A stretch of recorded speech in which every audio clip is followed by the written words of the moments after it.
Hi friends, welcome to Bright Education YouTube channel. Class 10 or Science or moi important chapter wise dim.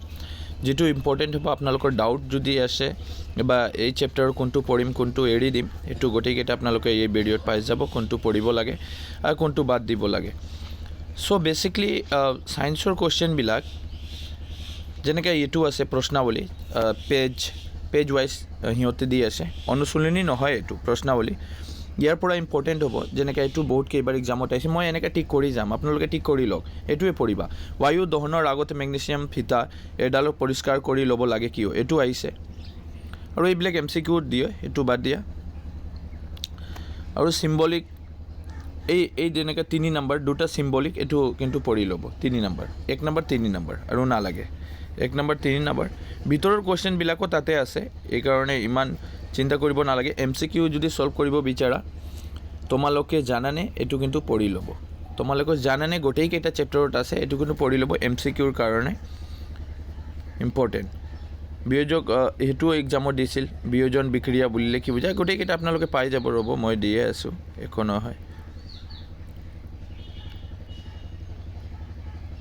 এটো নালাগে এটো বাদ দিয়া এটো উলাই লওক পেজ নাম্বার 13 লোর এডাল এটা ডুবাই রাখিলে কপার সালফেট দ্রব এটার রঙ পরিবর্তন ঘটে কি এটু লাগিব এটু কৰি লব তাৰ পিছত এটু কৰি লব 3 নম্বৰ আৰু এটু কৰি লব দুই বিস্তাৰণ অভিক্ৰিয়া দুই অপসৰণ অভিক্ৰিয়া বা বিক্ৰিয়াৰ উদাহৰণ দিয়া এটু কৰি লব এটা উদাহরণ কিন্তু লাগিব ইয়াতে আকৌ তেখেতে দিছে তোমালোকে কি শিকিলা গোটেই কেইটা মোস্ট ভিভিআই হ'ব এমসিকিউৰ কাৰণে যদি এমসিকিউ কৰিব বিচাৰে ধুনিয়াকে এটু পঢ়িলে হল আৰু বুকৰ এমসিকিউ বহুত কেইটা আছে এটুৱে দি আছে এক্সামিনাৰ আপোনাৰ লগে যদি বিশ্বাস নহয় তেনেকে জিমান কেইটা কোৱেশ্চন বেংক আছে বা পেপাৰখিনি আছে উলাইখিনি এটু তাতে মিলাই লওক ইয়াৰ পৰা যেনেকা এই ইয়াতে যি 4টা মান বা 5টা মান তেখেতে এমসিকিউ দিয়ে এটুৱে তেখেতে আকৌ ফাইনালত দি দিয়ে ইয়াৰ কাৰণে এই এমসিকিউটো পঢ়িবা এতিয়া হল ভেৰি ইম্পৰ্টেণ্ট 4 নম্বৰ সন্তুলিত ৰাসায়নিক সমীকৰণ বুলিলে কি বুজা 5 number A B C D এমসিকিউৰ কাৰণে ইম্পৰ্টেণ্ট হ'ব 6 নম্বৰটো বাদ দিব পাৰে 6 নম্বৰ নালাগে 7 নম্বৰো আপোনালোকে বাদ দিব পাৰে কিন্তু এমসিকিউ তেখেতে ইয়াৰ পৰা বনাই দিয়ে এমসিকিউ যদি দুনিয়া কৰিব বিচাৰে কৰিব পাৰে একো নহয় তাৰ পিছত 9 নম্বৰ সো ভেৰি ইম্পৰ্টেণ্ট তাপবৰ্জিত তাপগ্ৰাহী বিক্ৰিয়া কি বুজা শোষণ এটা তাপবৰ্জিত বিক্ৰিয়া বুলি বিবেচনা কৰা হৈছে কিয় তাৰ পিছত বিয়োজক বিক্ৰিয়া সংযোজক বিক্ৰিয়া বিপৰীত বোলা হয় কিয় 12 নম্বৰো ইম্পৰ্টেণ্ট এটো ইম্পৰ্টেণ্ট অপসৰণ আৰু দুই অপসৰণ বিক্ৰিয়াৰ মাজত পাৰ্থক্য লিখা ভেৰি ইম্পৰ্টেণ্ট এক্সামত আহিছে শিল্পাৰ পৰিশোধন শিল্পাৰ নাইট্ৰেট দ্ৰব্য পৰা শিল্পাৰ আহৰণ কৰোঁতে কপাৰ ধাতুৰ দ্বাৰা অপসাৰণ সংগঠিত কৰা হয় জড়িত বিক্ৰিয়া লিখা ইয়াৰ মানে বিক্ৰিয়াটো লিখিব লাগে আৰু এটো কেনেকা হয় এটো কিন্তু জানি ল'ব লাগে এটো পঢ়িবা অৰ্ধক্ষেপণ বিক্ৰিয়া বুলি কি বুজা আহিছে তাৰপিছত অক্সিজেন লাভ কৰা আৰু হেৰুৱা সংজ্ঞাৰে তলত পদসমূহ দুটাকে উদাহৰণ দিয়া জাৰণ বুলিলে কি বুজা মানে এক্সামত এনেকা আহা নাই এক্সামত ডাইৰেক্ট তেখেতে দিছিলে চমুটকা লিখা জাৰণ আৰু বিজাৰণ বা কেতিয়াবা পাৰ্থক্য দিব পাৰে কিন্তু সিঙ্গেলও দিব পাৰে জাৰণ বিক্ৰিয়া বুলিলে কি বুজা ইয়াৰ কাৰণে মই ক'ব পাৰোঁ যে আমাক জাৰণ আৰু বিজাৰণ দুটাহে ধুনিয়াকে পঢ়িব লাগিব 3 মাৰ্কৰ 2 মাৰ্কৰ দিয়ে বেছি মাৰ্ক না আহে সায়েন্সত তাৰপিছত 17 নম্বৰ বাদ দিয়া লোৰ বস্তু ৰঙৰ প্ৰলেপ দিয়া হয় কিয় এটো লাগে 19 নম্বৰ এক্সামত আহিছে 20 নম্বৰৰ ভিতৰত এই দুটাই আহিছে দুটাই ইম্পৰ্টেণ্ট ইয়াৰ যেনেকৈ দুটা ইম্পৰ্টেণ্ট ইয়াতো দুটা ইম্পৰ্টেণ্ট আৰু পঢ়িব নালাগে এক্সট্ৰা আৰু ইমান পঢ়িব নালাগে বাদ দিয়া এইবিলাক বাদ দিয়া এতিয়া চেপ্টাৰ 2 মই চেপ্টাৰ ওয়াইজ যিমান পাৰোঁ সোনকালে শেষ কৰোঁ এক্সাম টাইম বহুত নাই আৰু এটো বাদ দিয়া এটো নালাগে যেটো নালাগে মই বাদ দি আছো এটো এক্সামত যেহেতু আহিছে দৈ আৰু টেঙা খাদ্য বস্তু পিতলৰ আৰু তামৰ পাত্ৰত থোৱা নহয় কিয় মানে এটো ৰিঅ্যাকশন হয় এটা কেমিক্যাল ৰিঅ্যাকশন ইয়াৰ কাৰণে এনসাৰটো এটোৱে হ'ব তাৰ পিছত এসিড ধাতুৰ সৈতে বিক্ৰিয়া কৰিলে সাধাৰণতে কোনটো গেছ নিৰ্গত হয় এটো এমসিকিউত আপোনালোকে পাই যাব আৰু নালাগে বাদ দিয়া তলত আহি যোৱা এতিয়া হল এটোতো পঢ়িবই লাগিব তোমালোকে জানা নে এটো পঢ়িব লাগিব সেইটো পঢ়িব লাগিব, ভেৰি ইম্পৰ্টেণ্ট MCQৰ কাৰণে। ইয়াত আহি যোৱা, ইয়াত যেনেকৈ প্ৰথম কুৱেশ্যনখিনি ইম্পৰ্টেণ্ট হ'ব আহিছে এক্সামত। এচিড এটাৰ জলীয় দ্ৰব্য কিয় বিদ্যুৎ পৰিবহণ কৰে, সেইটো ইম্পৰ্টেণ্ট হ'ব। তাৰপিছত শুকান HCl গেছ কিয় শুকান লিটমাছ কাগজ ৰঙ পৰিৱৰ্তন নঘটায়, এইটো ইম্পৰ্টেণ্ট হ'ব। 4 নম্বৰ ইম্পৰ্টেণ্ট হ'ব। 5 নম্বৰ বাদ দিয়া। 6 নম্বৰ মানে ক্ষাৰক দ্ৰৱীভূত কৰিলে হাইড্ৰজেন আয়ন, এইটো MCQ ইম্পৰ্টেণ্ট হ'ব। 6 নম্বৰ 5 নম্বৰ ইয়াত বাদ দিয়া। আৰু এটা কুৱেশ্যন মই ক'ব পাৰোঁ, এইটো মানে তেখেতে নিজে ভিতৰৰ পৰা বনাই দিয়ে। pH মানবিলাক আপোনালোকে জানি লওক। লালটি এইটো pH মান কি, নেমুৰ ৰসৰ pH মান কিমান, কফিৰ কিমান, এই গোটেইকেইটা জানি ল'লে হ'ল। pH মানটোহে লাগে, pHৰ মানখিনিহে লাগে। আৰু যদি এইটো মুখস্থ কৰিব নোৱাৰে তেনেহ'লে বাদ দিয়া, এইটো কৰিলে হ'ল। বিশুদ্ধ পানীৰ আৰু তেজ কিমান আছে 7.4, নেমু ৰসৰ 2.2, পাচক ৰসৰ কিমান আছে 1.2, মেগনেছিয়াম এইটো 10, এনেকুৱা এইটো জানি ল'লে হ'ল। দৈনন্দিন জীৱনৰ এইটো এটা কুৱেশ্যন তেখেতে বনাইছিল এক্সট্ৰা, দৈনন্দিন জীৱনৰ pHৰ গুৰুত্বসমূহ আলোচনা কৰা, এইটো লিখিব লাগে। আৰু এইটো বাদ দিয়া, আকৌ ইয়াৰ পৰা তেখেতে কুৱেশ্যন বনাইছে। চ' ভেৰি ভেৰি ইম্পৰ্টেণ্ট, তোমালোকে জানানে MCQৰ আৰু বৰ্ড কুৱেশ্যনো তেখেতে বনাইছিল। এতিয়া হ'ল ইয়াত যেনেকৈ বাদ দি দিয়া, ইয়াত একো পঢ়িব নালাগে। 1 নম্বৰ খালি যদি পঢ়িলে পঢ়িবা, বাদ বাকী নালাগে ইমান। এনেও ভিতৰৰ পৰা কুৱেশ্যন তেখেতে দিয়ে আছে, সেইটো very very very most important. Number 1 question CaCO2 ৰ সাধাৰণ নামটো লিখা। ক্লৰিন হৰতে 2 নম্বৰটো কঠিন পানীৰ কোমল কৰাৰ কাৰণে ব্যৱহাৰ কৰা ছডিয়াম যৌগটোৰ নাম, সেইটো আহিছে MCQৰ আহিব, এইটো ইম্পৰ্টেণ্ট হ'ব। Plaster of Paris, so' most BBI plaster of Paris. তোমালোকে কি শিকিলা ভেৰি ইম্পৰ্টেণ্ট, আকৌ মই ডিছকাছ কৰিলোঁ যে এইটো পঢ়িবই লাগিব। ইয়াত MCQ যিমান কেইটা আছে সেইটো পঢ়িবই লাগিব, সেইটো গোটেইকেইটা পঢ়িবা MCQ। তাৰপিছত এইটো MCQয়ে হয়। আৰু 6 নম্বৰটো ইম্পৰ্টেণ্ট হ'ব না, এইটো ইম্পৰ্টেণ্ট হ'ব। বৰষুণৰ এইটো আহিছে এক্সামত, মই যিমান দি আছোঁ না ইমান কিন্তু লাইট ল'ব নালাগে, ভাবিবা নেপঢ়িম নেকি এনেকৈ ভাবিব নালাগে, মই এনেই চিলেকশ্যন কৰি দি আছোঁ। আৰু আপোনালোকে যদি চিলেকশ্যনৰ ভিতৰত চিলেকশ্যন কৰিছা তেনেহ'লেতো খুব বেয়া হ'ব। আৰু এনেকুৱা 8 নম্বৰ নালাগে, 9 নম্বৰটো বাদ দিয়া। সেইটো কিন্তু তেখেতে এটা তীব্ৰ অম্ল এনেকুৱা এটা কুৱেশ্যন দিছিলে, এইটো নালাগে আকৌ, এইটো ইম্পৰ্টেণ্ট হ'ব এইকেইটা। চ' ভেৰি ভেৰি ইম্পৰ্টেণ্ট।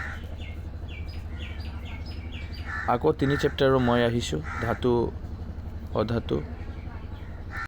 এতিয়া আপোনালোকে চেপ্টাৰ 3টো কৰিম। ধাতু অধাতুৰ ভিতৰত যিমানকেইটা ইম্পৰ্টেণ্ট হ'ব, যেনেকৈ ধাতু একটাৰ উদাহৰণ দিয়া যি ধাতু, এইটো ইমান ইম্পৰ্টেণ্ট। যি ধাতু সাধাৰণতে উষ্ণতাত জুলীয়া পদাৰ্থত থাকে। তাৰপিছত আছে কটাৰীৰে সহজে কাটিব পাৰি, এনেকৈ এটা ধাতু লিখিব লাগে। তাৰপিছত এইটো চাব আপোনালোকে ধুনীয়াকৈ চাব, কাৰণ ইয়াৰ পৰা কুৱেশ্যন তেখেতে বনাইছে, ইয়াৰ কাৰণে মই কৈ আছোঁ। তাপৰ আটাইতকৈ সুপৰিবাহী ধাতুটো কোনটো, সুপৰিবাহী, সেইটো ইম্পৰ্টেণ্ট। তাপৰ কম পৰিবাহী, সেইটো ইম্পৰ্টেণ্ট। আৰু ধাতু ঘাত সহনীয়তা আৰু নমনীয়তাৰ অৰ্থ বহলাই আলোচনা কৰা, সেইটো আছে। আৰু কোন ধাতুৰ, আৰু এটা কুৱেশ্যন তেখেতে বনাইছিল, মই আকৌ ক'ব পাৰোঁ, মোৰ এতিয়াও মনত আছে।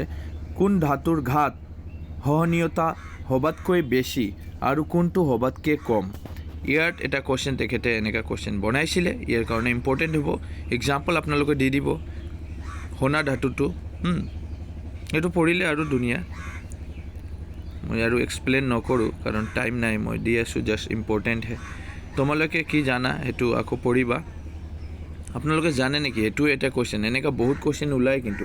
ধাতুৰ পানীৰ লগতে বিক্ৰিয়া কৰিলে কি হয়, হাইড্ৰজেন বা অক্সিজেন গেছ ওলায়, এনেকৈ MCQ তেখেতে বনাই দিব।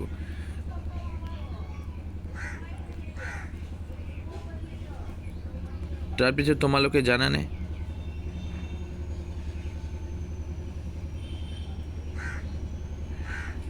এইটোৱে ইমান ইম্পৰ্টেণ্ট, ছ'ডিয়াম ধাতু কিয় কেৰাচিন তেলত ডুবাই ৰখা হয়, এইটো দিছিলে তেখেতে। তাৰপিছত তলৰ বিক্ৰিয়াবিলাক ৰাসায়নিক সমীকৰণ লিখা, যদি পঢ়ি ল'ব তেনে ধুনীয়া, যদি ইচ্ছা নাই তেনেহ'লে বাদ দিয়া, ইমান ইম্পৰ্টেণ্ট নহয় এইটো, মই বাদ দিব পাৰোঁ।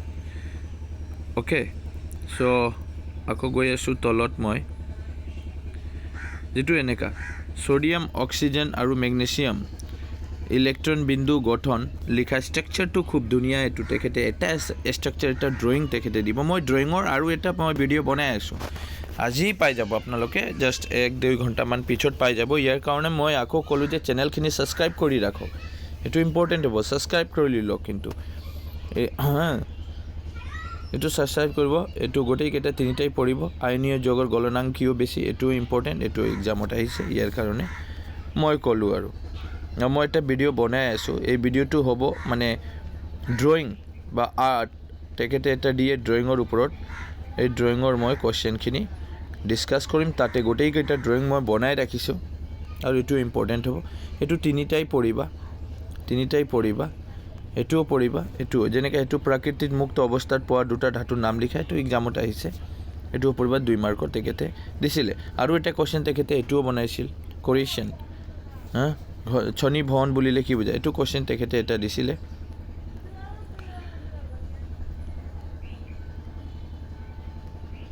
তোমালোকে কি শিকিলা এইটোতো পঢ়িবই লাগিব, উপায় নাই। আৰু ইয়াত MCQ গোটেইকেইটা পঢ়িবই লাগিব, এইটো উপায় নাই। ইয়াৰ ভিতৰত মই এতিয়া কুৱেশ্যন দি আছোঁ, সেইটো 5 নম্বৰৰ A আৰু B দুটাই ইম্পৰ্টেণ্ট। উভয়ধৰ্মী অক্সাইড কাক বোলে, দুটা উভয়ধৰ্মী অক্সাইডৰ উদাহৰণ দিয়া আহিছিল। দুটাকে ধাতুৰ নাম লিখা যিয়ে লঘু এচিড পৰা হাইড্ৰজেন অপসাৰণ কৰে আৰু যিয়ে নকৰে, সেইটো লিখিব লাগে। আৰু 8 নম্বৰ বাদ দিয়া, 8 নম্বৰ নালাগে। তাৰপিছত 9 নম্বৰখিনি লাগিব, ইম্পৰ্টেণ্ট হ'ব, 10 নম্বৰ ইম্পৰ্টেণ্ট, 11 নম্বৰটো ভেৰি ইম্পৰ্টেণ্ট হ'ব। আৰু 12 নম্বৰৰ ভিতৰত কাৰণ দৰ্শোৱা, এইটো নালাগে, এইটো মানে আহিছে, ইয়াৰ পৰাও আহিছে। যেনেকৈ মই এতিয়াও মনত নাই, ছ'ডিয়াম, পটাছিয়াম আৰু লিথিয়াম ধাতু তেলত ডুবাই ৰখা হয়, এইটো কিয়, কাৰণটো। তো এইটো বহুত ইম্পৰ্টেণ্ট, আপোনালোকে পঢ়ি লওক, আৰু বেছি নাই, শ্বৰ্ট কুৱেশ্যন বুলি ক'ব পাৰোঁ। তাৰপিছত 30 নম্বৰো পঢ়ি ল'ব, 14 নম্বৰ ইম্পৰ্টেণ্ট হ'ব। আৰু এই 15 নম্বৰ কুৱেশ্যনখিনি ইমান ডাঙৰ নহয় জানো, ইমান ডাঙৰ দেখিবলৈ, কিন্তু এনচাৰখিনি বহুতেই সৰু। এইটো মানে থিংকিং বেষ্ট এনচাৰ, আৰু ধুনীয়াকৈ পঢ়িব লাগে। এইটো জাষ্ট এবাৰ পঢ়িলে এইটো মুখস্থ হৈ যাব। মই আকৌ ক'লোঁ, ইমান ডাঙৰ জাষ্ট কুৱেশ্যনখিনিহে, কিন্তু এনচাৰখিনি ইমান ডাঙৰ নহয়। 60 নম্বৰ এইটো পঢ়ি ল'ব। তেনেহ'লে আৰু এটা চেপ্টাৰ মই ডিছকাছ কৰি দিওঁ, 4 চেপ্টাৰ। এই 4 চেপ্টাৰ আজি কৰি লওক, কালি আৰু 4, পৰহি আৰু 4, এনেকৈ কৰিলে আৰু শেষে হৈ যাব ছায়েন্স, নহয় জানো, শেষে হৈ যাব। ইয়াৰ কাৰণে মই ক'লোঁ, কাৰ্বন ডাই অক্সাইড CO2ৰ ইলেক্ট্ৰন বিন্দু গঠন কৰা, এইটো এটা কৰিবা, আৰু নালাগে, বাদ দিয়া। 1 নম্বৰ ইয়াত কৰিলে হ'ল। এইটো আকৌ মই নকওঁ যে কি জানা, কিন্তু কোনটো পঢ়িব লাগে, তোমালোকে জানা, এইটো পঢ়িবই লাগিব। তাৰপিছত আৰু এটা কুৱেশ্যন মই কৰোঁ, ষ্ট্ৰাকচাৰৰ ওপৰত তেখেতে এটা কুৱেশ্যন দিয়ে, CH4 মিথেনৰ ষ্ট্ৰাকচাৰ গঠন কৰিব লাগে, ইথেনৰ গঠন কৰিব লাগে। আৰু এইটো ট্ৰিক এটা বুলি ক'ব পাৰোঁ, কেনেকুৱা ট্ৰিক, CH4 ইয়াত COৰ ভিতৰত 1+ কৰি যোৱা, 1 বাঢ়ি থাকিব, আৰু Hৰ ভিতৰত 2 কৰি প্লাছ হ'ব, 2 কৈ আপোনালোকে বাঢ়ি থাকিলে হ'ল। ইয়াত যেনেকৈ C1 আছে, একো নহয় মানে 1, তাৰপিছত 2 হ'ল, তাৰপিছত 3, তাৰপিছত 4। ইয়াত যেনেকৈ 4ৰ পৰা 2 প্লাছ কৰিলে 6, 6ৰ পৰা 2 প্লাছ কৰিলে 8, 8ৰ পৰা 10, সেইটো। এতিয়া হ'ল আপোনালোকে মুখস্থ কোনটো কৰিবা, সেইটো মিথেন, ইথেন, প্ৰপেন, বিউটেন, পেণ্টেন, এনেকৈ মুখস্থ কৰি লওক। এইটো মুখস্থ কৰিলে হ'ল, আৰু এইটো মুখস্থ ৰাখিলে হ'ল, বাদ বাকী গোটেইকেইটা হৈ যাব, মিথেন, ইথেন, প্ৰপেন, বিউটেন, মিথেন, ইথেন, প্ৰপেন, বিউটেন, মিথেন, ইথেন, প্ৰপেন, বিউটেন, সেইটো এনেকুৱা। তাৰপিছত পেণ্টেন, হেক্সেন, মিথেন, ইথেন, আৰু তেখেতে বেছিভাগ ইয়াৰ পৰা দিয়ে মিথেন, ইথেন, প্ৰপেন, বিউটেন, মিথেন, ইথেন, প্ৰপেন, বিউটেন, এনেকুৱা কৰিলে হ'ল। আৰু ষ্ট্ৰাকচাৰটো এনেকুৱা বনাবা, ঠিক তেনেকুৱা যেনেকুৱা আছে ইয়াত, এনেকুৱা আপোনালোকে ৰেডি কৰিবা। 2 মাৰ্কৰ তেখেতে দিয়ে, ইয়াত মই ট্ৰিকৰ অনুযায়ী এটা বুজাই দিলোঁ। তাৰপিছত আপোনালোকে সেইটো পেণ্টনৰ বাবে কেইটা গঠন সামগ্ৰী আঁকিব পাৰিবা, এইটো নালাগে, বাদ দিয়া, এইটোও বাদ দিয়া। কাৰ্বন কোনো দুটা ধৰ্মৰ বাবে আমি আমাৰ চাৰিওফালে গৰ্জন কাৰ্বন যোগ পাওঁ সেইটো নালাগে বাদ দিয়া এইটো কিন্তু অলপ চাই ল'ব 3 নম্বৰ আৰু নালাগে এইটো বাদ দিয়া কিন্তু ইম্পৰ্টেণ্ট হ'ব তেখেতে ইয়াৰ এই 4ৰ ভিতৰত যদিও গঠন ইয়াৰ 4ৰ ভিতৰত তেখেতে দিছিলে কিন্তু মই আকৌ ক'লোঁ তেখেতে দিছিলে এই 4ৰ ভিতৰত এটা বা দুটা আহিছে কোনটো আহিছে মই মানে ইমান মনত নাই কিন্তু আহিছে সেইটো মই ক'ব পাৰোঁ আহিছে আৰু দহন এইটো বাদ দিয়ে মই তলত দি আছোঁ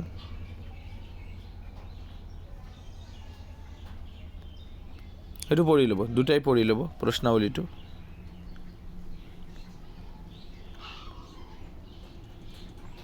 জাৰক দ্ৰব্য কি এইটো পঢ়ি ল'ব জাৰক বুলিলে কি বুজায় এইটোও পঢ়ি ল'ব দুটাই পঢ়িব তাৰপিছত ইয়াৰ ভিতৰত 1 নম্বৰ পঢ়িবা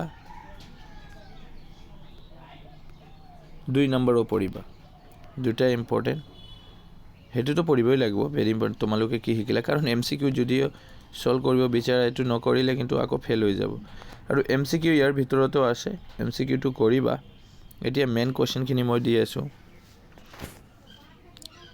1 নম্বৰ নালাগে 7 নম্বৰ কৰিবা 8 নম্বৰ কৰিবা 9 নম্বৰ কৰিবা 10 নম্বৰ কৰিবা 11 নম্বৰ কৰিবা 14 নম্বৰ কৰিবা 15 নম্বৰ কৰিবা সেইটো ঠিক কৰি দিলোঁ এতিয়া শেষ হ'ল আকৌ যদি বিচাৰা আপোনালোকে আকৌ 4 চেপ্টাৰ মান আকৌ মই এটা ইম্পৰ্টেণ্ট দি দিওঁ তেনেহ'লে আমাক কমেণ্ট কৰি জনালে হ'ল সো ভিডিঅ'টো কেনেকৈ লাগিছে আমাক এবাৰ কমেণ্ট কৰিবা যদি ভাল লাগিছে ক'লে হ'ল আৰু যদি ভাল নালাগে তথাপি আমাক জনালে হ'ল বা যিহেতু ভাল পাইছে এইটো এটা থেংকছ কমেণ্ট কৰিলে হ'ল লাইক কৰিবা কিন্তু এটা লাইক মানে হ'ল ভাল লগা